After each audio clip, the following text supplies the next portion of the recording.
Finally SmackDown हो चुकी है खत्म। इस स्मैकडाउन में ही कोड रोज ने रॉक को थप्पड़ मार दिया। उसके बाद भाई रेसलमेनिया की द बिगेस्ट मैच कंफर्म हो चुकी है। उसके बाद भाई स्मैकडाउन के ऊपर KSI देखने के लिए मिले, जिसको भाई रेंडी ऑर्टन ने आर्को लगा दिया। तो क्या कुछ हुआ इस स्मैकडाउन में, ये सब बताने वाला हूँ। आप बस इस वीडियो में बन रहे हैं, तो चलिए वीडियो को शुरू करते हैं। मैं हूँ बघा और आप देख रहे हो रसलडॉग।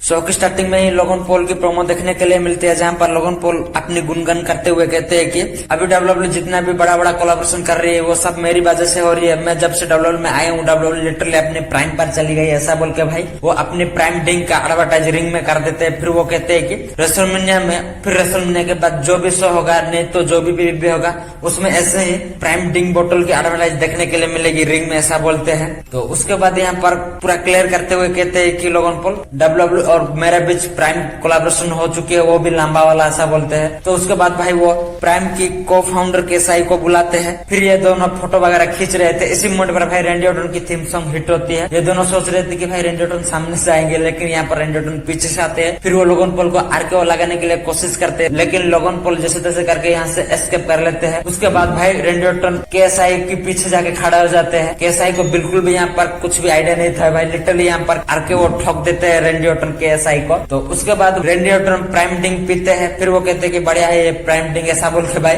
उसके बाद भाई रेंडी ऑर्टन KSI के प्राइवेट पार्ट में वो प्राइम डिंग वाटर गिरा देते हैं। तो उसके बाद भाई हमको शो के ऊपर मैच देखने के लिए मिलती है, Kevin Owens and Randy Orton versus Austin Theory and Grayson Waller के बीच। ये मैच बहुत ही बड़ा मैच था। इस मैच के एंडिंग के बारे में बात करें तो भाई इस मैच के एंडिंग में केविन ओवन ग्रेसन वालर को स्टोनर लगा करके साइड कर देते हैं। उसके बाद भाई ऑस्टिन थ्योरी को उड़ा करके, मतलब जैसे वो पावर को लगाते हैं यहाँ पर भी वैसे ही उड़ा करके यहाँ पर फेंकते हैं। रेंडी ऑर्टन भी यहाँ पर उड़ते हुए ऑस्टिन थ्योरी को यहाँ पर आरकेओ लगा देते हैं, मतलब पॉप आरकेओ देखने के लिए मिलते हैं इस जगह पर भाई। लिटरली यहाँ पर ऑस्टिन थ्योरी भी आउटस्टैंडिंग सेलिंग कर रहे थे। उसके बाद भाई रेंडी ऑर्टन पिन कर देते हैं। फिर इस मैच को जीत जाते हैं रेंडी ऑर्टन एंड केविन ओवन। फिर उसके बाद भाई ये मैच खत्म होने के बाद लोगन पॉल हमारे कार्टून विलन अटैक करने के लिए आते हैं, लेकिन कुछ भी नहीं कर पाते, उल्टा यहाँ पर भागना पड़ जाती है लोगन पॉल को।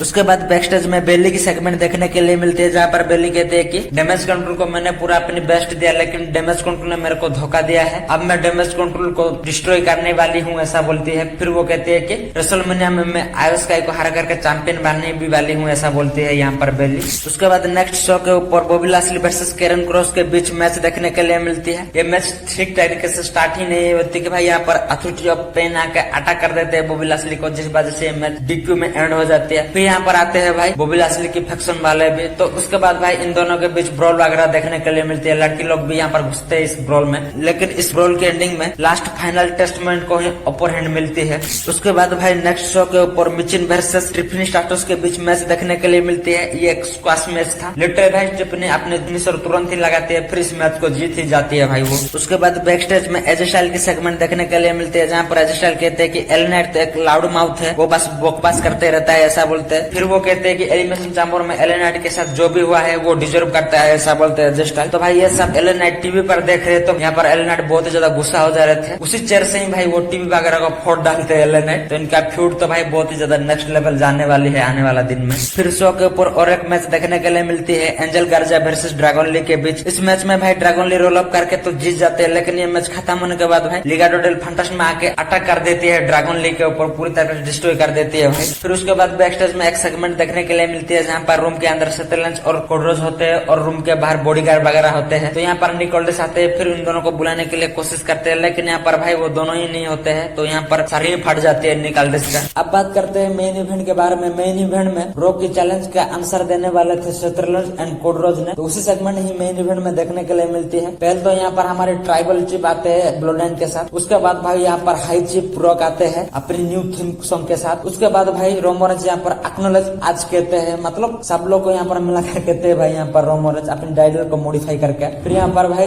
हैंडशेक वगैरह करते हैं, गाले वगैरह भी मिलते हैं ये दोनों। फिर यहाँ पर भाई क्राउड के बीच एंट्री करते हैं कोडरोज। कोडरोज की थीम सॉन्ग पर ही भाई पीछे से यहाँ पर सेटेलेंस पे एंट्री करते हैं। तो भाई लिटरली सेटेलेंस अपने मुंह पर टेप दे दिए थे, आप देख सकते हो। क्या ही बोल भाई, ब्लैक आउटफिट के साथ आए थे यहाँ पर सेटेलेंस। फिर ये दोनों रिंग में आते हैं भाई। फिर यहाँ पर चारों लोग यहाँ पर खड़ा होते हैं भाई रिंग में। तो इसी मोड पर भाई क्राउड यहाँ पर सेटेलेंस की थीम सॉन्ग गा रही थी। ये देख कर मेरे को भाई थोड़ा बहुत अच्छा लगा। सेटेलेंस की थीम सॉन्ग यहाँ पर क्राउड गा रही थी। इतना घटिया वाला बुकिंग चल रही है सेटेलेंस सत्यलेंस का, फिर भी भाई यहाँ पर क्राउड सत्यलेंस का गाना गा रही थी। फिर यहाँ पर भाई कोडरोज प्रोमो कोड करते हुए कहते हैं कि रॉक क्या तू सच में टीकियो की बोर्ड ऑफ डायरेक्टर है ना, क्योंकि तूने लास्ट लुक में रोमन रेंज को एक्नॉलेज किया था, ऐसा बोलते हैं। तो इसी मोड पर रॉक चुप हो जाए ऐसा बोलते हैं कोडरोज को। फिर वो कहते हैं कि तू नहीं जानेगा हमारे फैमिली का मामला है, ऐसा बोलते हैं रॉक। फिर रॉक कहते हैं कि मैंने तुमको चैलेंज दिया था, वो चैलेंज का रूल पता है ना, अगर तुम उस मैच में हार जाओगे तो ब्रोलाइन का रूल होगा, ऐसा बोल रहे थे। इसी मोड पर भाई यहाँ पर डियारिया की चांद देखने के लिए मिलती है क्राउड के बीच। सत्यलेंस तो भाई ये सुन के डांस वगैरह कर रहे थे, हंस रहे थे सत्यलेंस। फिर उसके बाद रॉक कहते हैं कि अगर इस मैच में तुम जीत जाते हो तो